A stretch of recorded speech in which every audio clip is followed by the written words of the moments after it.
D'abord, passer un test de personnalité est utile. S'agissant de l'énergie dynamique, ce n'est pas un test de personnalité, je préfère parler d'exercice pédagogique. Parce que ce qui est intéressant, c'est tout le dialogue qui va s'en suivre.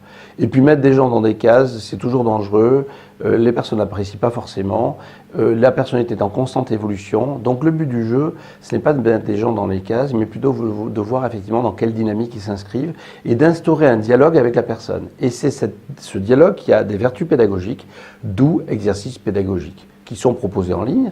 Et ces exercices pédagogiques, à mon avis, sont très utiles parce qu'ensuite, ça va permettre de faire une démarche adaptée à la personnalité de chacun. Ça va permettre de personnaliser la formation, l'accompagnement, le coaching à chaque apprenant. Et chacun a une façon différente d'apprendre. Les structurés, finalement, il va falloir qu'ils lâchent prise par rapport à ce qu'ils savent déjà pour apprendre quelque chose de nouveau.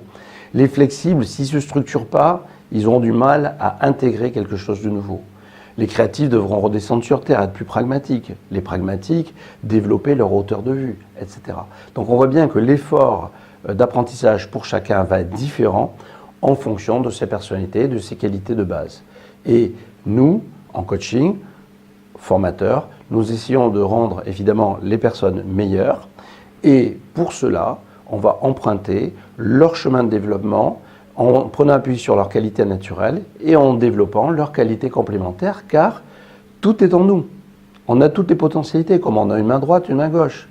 C'est pas parce qu'on ne se sert pas de sa main gauche qu'on n'en a pas besoin. On serait amputé de la main gauche, on serait gravement handicapé. La personnalité, c'est pareil.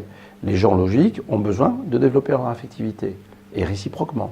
On a toutes les potentialités en nous, simplement, on ne les utilise pas toutes suffisamment.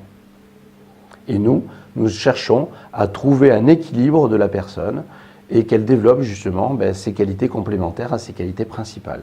Car ces qualités principales finissent par être à un moment donné une limite au développement de la personnalité.